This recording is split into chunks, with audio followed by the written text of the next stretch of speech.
Welcome to NBC computer education C plus plus. इसका ये part number 10 है और आज की इस वीडियो में हम आपको सिखाएंगे फंक्शन ओवरलोडिंग किसे कहते हैं और क्या क्या इसकी बाउंडेशंस हैं और क्या इसके बेनिफिट्स हैं, और सबसे इंपॉर्टेंट चीज बताएंगे आपको हम फंक्शन ओवरलोडिंग के कुछ एग्जांपल्स। और देखिए, एग्जाम्पल ही इंपॉर्टेंट होते हैं क्योंकि एग्जाम्पल से ही कॉन्सेप्ट क्लियर होते हैं, तो इसलिए आप एग्जाम्पल को इग्नोर नहीं कर सकते। तो चलते हैं और बताते हैं आपको कि फंक्शन ओवरलोडिंग किसे कहते हैं। ये देखिए, function overloading is an example of polymorphism. देखिए, पॉलीमॉर्फिज्म किसे कहते हैं, एक दो वीडियो के बाद हम आपको सिखाएंगे। ऑब्जेक्ट ओरिएंटेड प्रोग्रामिंग के कॉन्सेप्ट उन्हें कहते हैं oops, object oriented programming.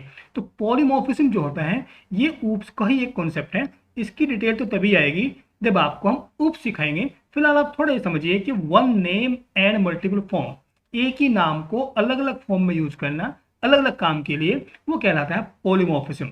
Poly means many and morph means forms, many forms. तो फंक्शन ओवरलोडिंग जो होता है वो पॉलीमॉर्फिज्म का ही एक एग्जांपल है।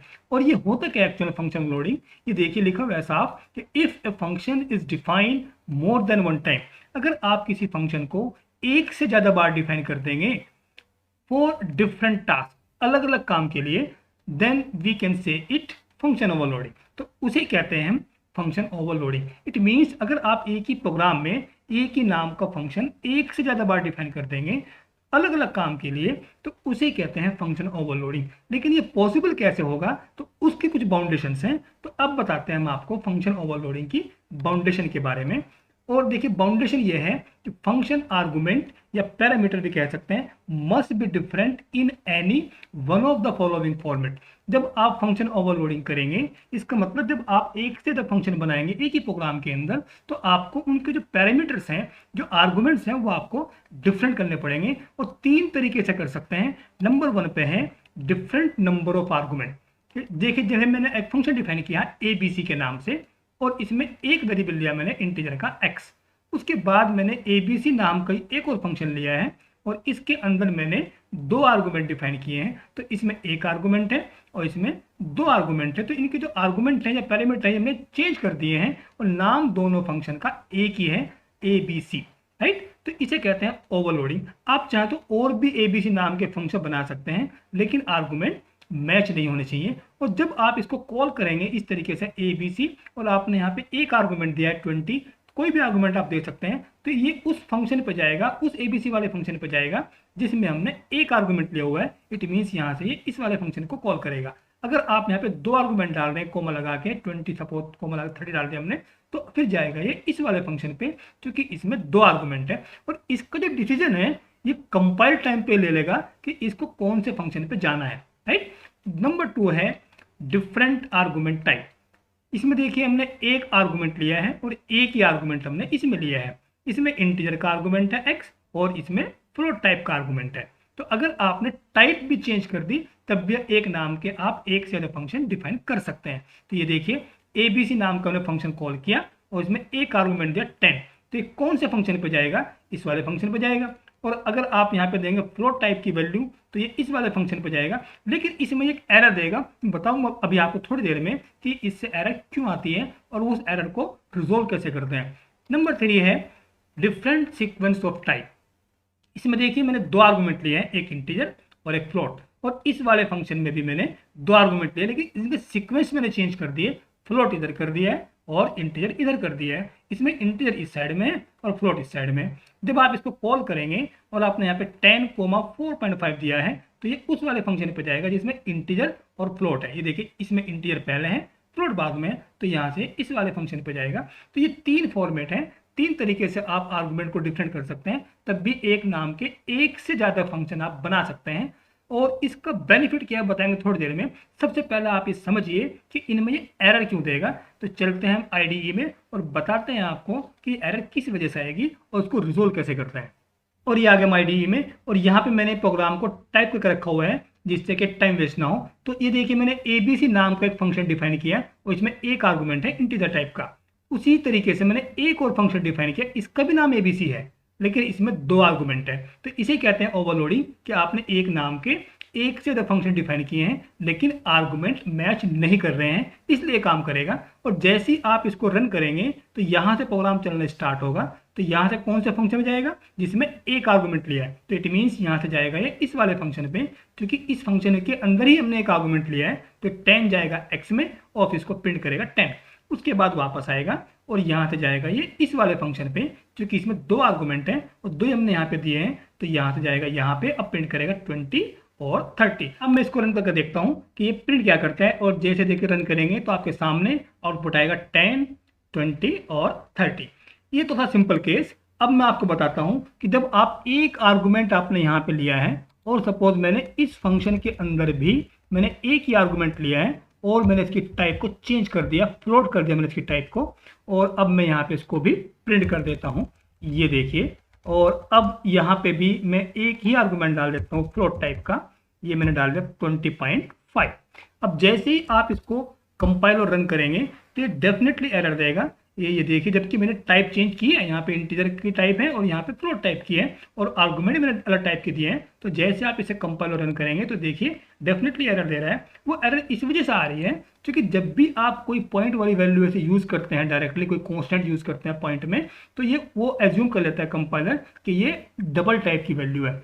डबल होता है फ्लोट से बड़ा होता है, तो ये फ्लोट टाइप की वैल्यू नहीं है, ये डबल टाइप की वैल्यू है। तो इसको आपको रन करने के लिए या तो आप यहाँ पे फ्लोट को हटाइए और यहाँ पे टाइप कीजिए डबल, इस तरीके से। अब देखिए रन करेंगे तो पहले जाएगा यहाँ से इस वाले फंक्शन पे, प्रिंट करेगा 10, उसके बाद जाएगा इस वाले फंक्शन पे और प्रिंट करेगा 20.5। ये देखिए अब एरर नहीं आएगी, तो 10 आया पहले, उसके बाद 20.5। तो या तो आप यहाँ पे डबल लिखिए या आप, चलो मैं इसको फ्लोट ही कर देता हूँ, तो फिर आप एक काम कीजिए, यहाँ पे इसके आगे f लगा दीजिए, तो समझ जाएगा कि ये फ्लोट की वैल्यू है। अब ये इस वाले फंक्शन पे जाएगा, अब इसमें कोई एरर नहीं आएगी। ये देखिए फिर से काम कर रहा है 10 और 20.5।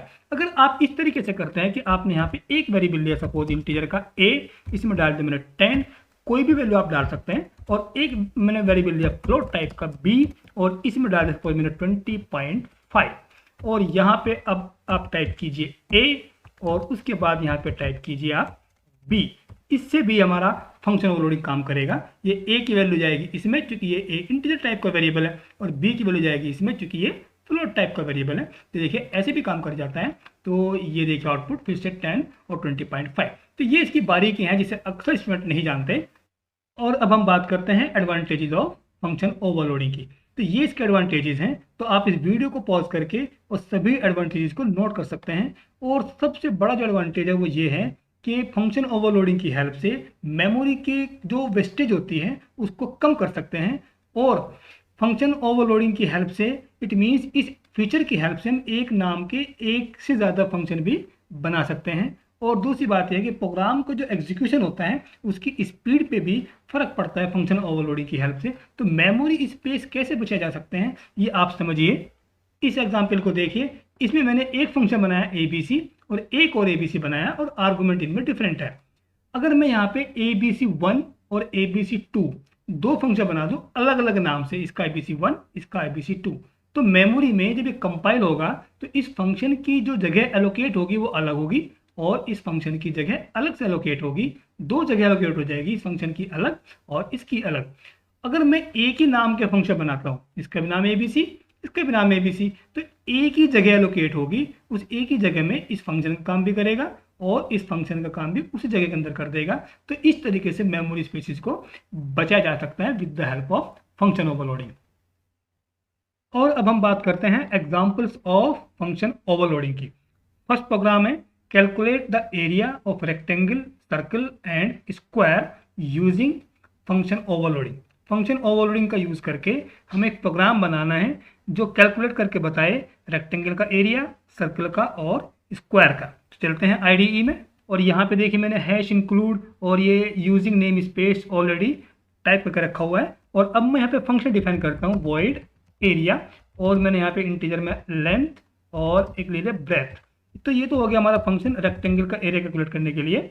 और यहाँ पे टाइप कर देंगे सी आउट और एरिया ऑफ रेक्टेंगल इस तरीके से, और यहाँ पे हमने फॉर्मूला टाइप कर दिया L इंटू बी, और उसके बाद लाइन चेंज। एक फंक्शन तो बनाया हमने ये जो एरिया कैलकुलेट करेगा रेक्टेंगल का।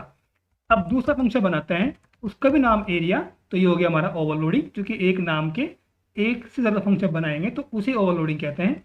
और यहाँ पे निकालना मुझे सर्कल का एरिया, तो आप यूज़ करेंगे फ्लोट रेडियस आर, और उसके बाद इसका भी एरिया प्रिंट कर देते हैं, एरिया ऑफ सर्कल, और यहाँ पे डाल देंगे पाई आर स्क्वायर 3.14, ये पाई की वैल्यू इंटू आर, ये हो गया स्क्वायर, और एंड लाइन चेंज। उसके बाद अब बनाते हैं स्क्वायर का एरिया निकालने के लिए, तो यहाँ पे आएगा वॉइड एरिया, और यहाँ पे लेंगे हम साइड, इंटीजर में लिखते हैं साइड इंटू साइड होता है स्क्वायर का एरिया निकालने का फॉर्मूला, सी आउट, और यहाँ पे कर देंगे एरिया ऑफ स्क्वायर, और इसको भी प्रिंट कर देते हैं इसी तरीके से, साइड इंटू साइड। तो ये देखिए मैंने 3 फंक्शन बनाए एक ही नाम के, तो ये होगी ओवरलोडिंग। और आर्गुमेंट किसी का मैच नहीं हो रहे, इसमें 2 आर्गुमेंट हैं इंटीजर के, इसमें फ्लोट का 1 आर्गुमेंट है, इसमें भी 1 है लेकिन टाइप चेंज है। और अब मैं यहाँ पे इनकी वैल्यूज इनपुट करता हूँ, एल बी आर की और साइड की, उसके बाद इन्हें फिर कॉल करते हैं। तो ये मैंने यहाँ पे इंटीजर मेन फंक्शन बनाया, और यहाँ पे वेरिएबल डिफाइन करते हैं एल बी, और उसके बाद साइड, और उसके बाद लेंगे फ्लोट में हम सर्कल के लिए रेडियस, फ्लोट आर। अब इनकी वैल्यू इकट्ठी इनपुट कर लेते हैं, enter the value of l comma b, और उसके बाद साइड, और उसके बाद रेडियस आर। तो इनकी वैल्यूज हम इनपुट कर लेते हैं, उसके बाद यहाँ पे आ जाएगा एल, उसके बाद बी, उसके बाद साइड, और उसके बाद रेडियस आर। अब इन फंक्शन कॉल कर लेते हैं, एरिया एल कोमा बी, उसके बाद यहाँ पे कर लेता हूँ एरिया साइड, और उसके बाद अब यहाँ पे कर लेते हैं एरिया रेडियस, और ये फंक्शन मैंने कॉल कर लिए हैं। ये प्रोग्राम कंप्लीट हो चुका है, और जब इसको आप रन करेंगे तो मेन से चलना स्टार्ट होगा, और ये आपसे इनपुट करेगा enter the value of l b side और आर। तो इनकी वैल्यू हम इनपुट करेंगे, और फिर यहाँ से जाएगा उस फंक्शन पे जिसमें 2 इंटीजर के आर्गूमेंट होंगे। तो ये दो इंटीजर के आर्गूमेंट हैं, वो इस वाले फंक्शन के अंदर तो यहाँ पे आएगा। उसके बाद हमने कॉल किया यहाँ पे एरिया, और साइड की वैल्यू हमने यहाँ पे डाल दी, तो ये इस वाले फंक्शन पे जाएगा, इसका एरिया प्रिंट करेगा। उसके बाद जाएगा फिर ये सर्कल का एरिया कैलकुलेट करने के लिए। तो आपने फंक्शन के अंदर जो आर्गूमेंट रखे आर साइड एल बी, आप चाहें तो यहाँ पे नाम ये चेंज भी कर सकते हैं। तो अब मैं इसको रन करता हूँ, इनपुट कर रहा है enter the value of l b side, suppose l की वैल्यू डाल दी स्पेस, ये हमने डाल दी बी की वैल्यू, उसके बाद डाल दी साइड की वैल्यू, सपोज मैंने डाल दी यहाँ पे 12, और उसके बाद डाल दी मैंने यहाँ पे 2.5 रेडियस। और जैसे आप एंटर करेंगे तो तीनों के एरिया कैलकुलेट हो गए, रेक्टेंगल का भी, स्क्वायर का भी, और सर्कल का भी। तो ये था हमारा प्रोग्राम एरिया कैलकुलेट करने का। और देखिए एरिया नाम के 3 फंक्शन है, इसे कहते हैं ओवरलोडिंग। तो मेमोरी में एक ही जगह बनेगी, उस एक ही जगह में तीनों फंक्शन काम करेगा, ये इसका बेनिफिट है। अब दूसरा प्रोग्राम बनाते हैं, और वो ज़्यादा इंपॉर्टेंट प्रोग्राम है। प्रोग्राम ये है कि program to calculate the volume of cuboid and cylinder.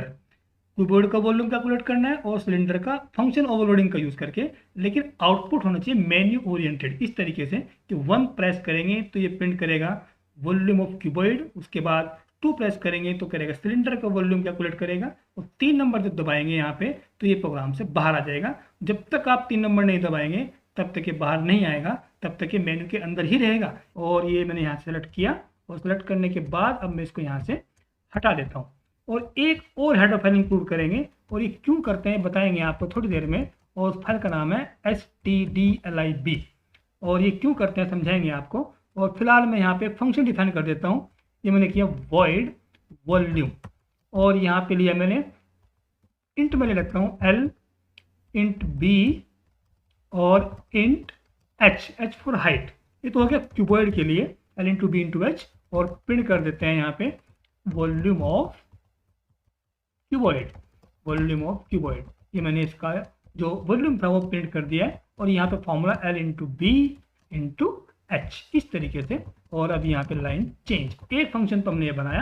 अब दूसरा बनाते हैं void वॉल्यूम, इसका भी नाम सेम रखेंगे, और इसमें फ्लोट में आएगा r, और एक लेंगे h, 2 इसमें आर्गूमेंट रखेंगे, और इसका भी अब वॉल्यूम प्रिंट कर देते हैं, वॉल्यूम ऑफ, और यहाँ पे आएगा सिलेंडर, ये सिलेंडर का वॉल्यूम। और उसके बाद अब यहाँ पे मैंने किया pi R square H 3.14 into R into H, ये इसका फॉर्मूला है।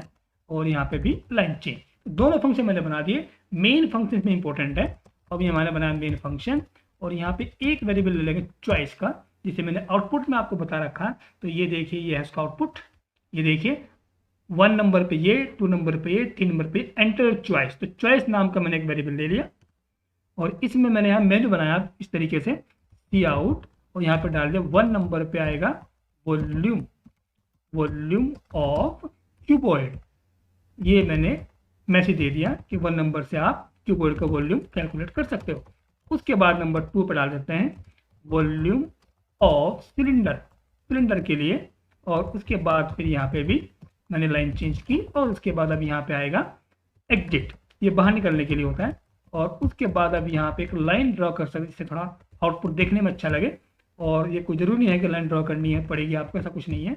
उसके बाद अब चॉइस की वैल्यू इनपुट कर लेते हैं, एंटर योर चॉइस, यहाँ पे आप चॉइस भरेंगे कोई भी, और उसके बाद फिर आप यहाँ पे इसको इनपुट कर लेते हैं चॉइस नाम के वेरिएबल के अंदर जो हमने यहाँ पे डिफाइन किया है। उसके बाद आप यहाँ पे कंडीशन लगाइए, इफ कंडीशन, या फिर आप स्विच केस भी लगा सकते हैं। चलो इफ कंडीशन लगाते हैं, if choice is equal to 1। अगर आपने 1 प्रेस किया तो हमें क्यूबॉइड का वॉल्यूम निकालने के लिए LBH की वैल्यू यहाँ पे इनपुट करनी पड़ेगी। तो आप चाहो तो यहीं पे वेरिएबल डिफाइन कर सकते हैं, L, B, H, और यहीं पे वैल्यू इनपुट करो, enter the value of L, B, H, इस तरीके से। और अब यहाँ पे CIN और L, उसके बाद B, उसके बाद H, और यहाँ से आप फंक्शन को कॉल कर लेंगे और तीनों आर्गुमेंट आप यहाँ पे डाल देंगे। तो ये देखिए, ये मैंने, जैसे आप 1 नंबर प्रेस करेंगे तो ये LBH की वैल्यू इनपुट करेगा और फंक्शन के पास जाएगा। कौन से फंक्शन पे? इस वाले फंक्शन पे जिसमें 3 आर्गुमेंट है इंटीजर टाइप के। उसी तरीके से अब हम यहाँ पे लगाएंगे एल्स इफ। अब आएगा एल्स इफ, और यहाँ पे करेंगे चॉइस इज इक्वल टू 2। अगर आप 2 प्रेस करते हैं तो हमें आर की और एच की वैल्यू इनपुट करनी है। तो फ्लोट एक तो ले लेते हैं आर, एक लेते हैं एच। अब एच हम यहाँ भी ले चुके हैं और यहाँ पे भी, तो अब यहाँ H1 कर देते हैं। उसके बाद इसको भी वैल्यू इनपुट कर लेते हैं, enter the value of R, H, इस तरीके से। और अब यहाँ पे हम करेंगे CIN, और यहाँ पे आएगा किसमें, L में वैल्यू आएगी, सॉरी R में वैल्यू आएगी, और उसके बाद H1 के अंदर वैल्यू आ जाएगी। और अब यहाँ पे भी फंक्शन को कॉल कर लेते हैं R, H1, इस तरीके से। और उसके बाद हम यहाँ करेंगे एल्स इफ, अगर चॉइस की वैल्यू आपने डाल दी 3, तो 3 पे क्या होता है कि प्रोग्राम से बाहर निकल जाना चाहिए। तो यहाँ पे करेंगे एग्जिट। तो ये एग्जिट जो फंक्शन होता है ये पहले से बना हुआ है, प्री डिफाइंड फंक्शन है, और ये इस हेडर फाइल के अंदर होता है, stdlib हेडर फाइल के अंदर। अब पहले मैं इतने ही प्रोग्राम को रन करता हूँ। ये देखिए रन किया, और रन करते ही ये एरर दे रहा है कि #include stdlib। यहाँ पे .h और डाल कर देख लेता हूँ, .h। उसके बाद अब इसको रन करते हैं। तो मैंने रन किया और ये आपके सामने आउटपुट आ गया है कि 1 नंबर से ये, 2 नंबर से, 3 नंबर से। सपोज मैंने यहाँ 1 नंबर प्रेस किया, और जैसे ही 1 प्रेस करेंगे तो इनपुट कर रहा है enter the value of LBH। ये L की वैल्यू, सपोज B की, ये H की। तो जैसे एंटर करेंगे तो ये वॉल्यूम तो आ गया है, लेकिन ये प्रोग्राम बंद हो गया है। अब ये बंद नहीं होना चाहिए था, ये मेन्यू के अंदर ही रहना चाहिए। तो बताएंगे अभी आपको। उसके बाद पहले फिर से रन कर देता हूँ। ये मैंने रन किया, और रन करते ही अब ये देखिए फिर से आउटपुट, मैंने 2 प्रेस किया। 2 प्रेस करने के बाद वैल्यू आएगी R की, सपोज डाल दी मैंने ये। उसके बाद डाल दी मैंने यहाँ पे पॉइंट में डाल सकते हैं, और यहाँ डाल दी मैंने H की वैल्यू, और जैसे एंटर करेंगे इसका भी एरिया निकल के आ गया है। एक बार रन करते हैं, और जैसे आप रन करेंगे तो देखिए फिर से अब मैं 3 नंबर प्रेस करता हूँ, तो 3 प्रेस करते ही ये प्रोग्राम से बाहर आ गया है। तो अब हमें क्या करना है कि जैसे 1 प्रेस करते हैं तो वॉल्यूम निकालने के बाद जो बाहर निकल जाता है, बाहर नहीं निकलना जब तक हम 3 नंबर प्रेस नहीं करेंगे। तो उसके लिए हमें क्या करना होगा, यहाँ पे डाल देंगे आप एक वाइल लूप लगा सकते हैं इस तरीके से, वाइल 1। तो 1 का मतलब होता है ट्रू। तो ये लूप जब तक चलेगा जब तक आप 3 नंबर प्रेस नहीं करेंगे, क्योंकि 1 तो कांस्टेंट वैल्यू होगी, और कांस्टेंट तो चेंज होता ही नहीं है, तो 1 ट्रू रहेगा हमेशा। तो और यहाँ पे आप चाहें तो क्लियर स्क्रीन भी लगा सकते हैं इस तरीके से, सिस्टम, और यहाँ पे डबल कोड में आ जाएगा CLS। तो इससे क्या होगा कि जैसे ही आप यहाँ पे आएगा लूप के वापस, तो ये स्क्रीन को, आउटपुट स्क्रीन को क्लियर कर दिया करेगा। और उसके बाद अब यहाँ पे जहाँ पे ये बंद हो रहा है प्रोग्राम, यहाँ पे आपको एक यहाँ पे सिंपल कर्ली ब्रेस ही बंद करने पड़ेंगे। और कर्ली ब्रेस बंद करने से पहले आपको एक काम करना होगा, आप यहाँ पे सिस्टम और पॉज जरूर लगाएंगे, नहीं तो ये आउटपुट आएगा और आप स्क्रीन क्लियर कर देगा। इसकी वजह से जैसे यहाँ से देखिए, जैसे आप यहाँ पे प्रोग्राम को रन करेंगे और ये आपने चॉइस सपोज 1 प्रेस की तो ये वाला काम करेगा, और ये काम करने के बाद फिर आएगा ये यहाँ पे वाइल का ब्रेस और ये ऊपर चला जाएगा, लेकिन ऊपर जाने से पहले इसकी वजह से रुक जाएगा जब तक आप कोई की प्रेस नहीं करेंगे। और यहाँ पे आप सी आउट एक लाइन चेंज भी कर देते हैं। अब मैं इसको रन करता हूँ तो आपको समझ में आ जाएगा। तो जैसे आप इसको रन करेंगे, देखिए रन किया और रन करते ही आपके सामने वो स्क्रीन आई। अब जैसे मैं 1 दबाता हूँ, ध्यान से देखना, 1 प्रेस किया, ये एल की वैल्यू 10, उसके बाद बी की, उसके बाद एच की, और जैसे एंटर करेंगे तो देखिए आपके सामने वॉल्यूम आया, और जैसे ही कोई की प्रेस करेंगे और ये वापस फिर से मेन्यू के अंदर ही आ गया। तो ये मेन चीज़ थी। अब आप यहाँ 2 प्रेस करेंगे तो ये आर की वैल्यू और ये एच की वैल्यू, देखिए इसका एरिया आया, सॉरी इसका वॉल्यूम आया, और जैसे कोई की प्रेस करेंगे तो वापस फिर से मेन्यू के अंदर रहेगा। जब तक आप 3 नंबर प्रेस नहीं करेंगे ये बाहर नहीं आएगा। तो 3 नंबर मैंने यहाँ पे प्रेस किया और जैसे आप 3 नंबर प्रेस करेंगे देखिए प्रोग्राम से बाहर आ गया। तो ये था व्हाइल 1 का केस। ये जो व्हाइल 1 जो हमने लगाया, पूरे प्रोग्राम को हमने व्हाइल लूप के अंदर ले लिया और ये प्रोग्राम चलता रहेगा जब तक हम 3 नंबर से बाहर नहीं आएंगे, राइट। अगर आपको लग रहा है कुछ सीखने को मिल रहा है तो आपसे वही रिक्वेस्ट है, हमारे चैनल को सब्सक्राइब करें, वीडियो को लाइक करें, और अगर आपको कोई प्रॉब्लम है तो आप हमें कमेंट करके बताएं, तो आपकी प्रॉब्लम को जरूर सोल्व करेंगे, और बेल आइकन जरूर प्रेस करें। Thank you for watching.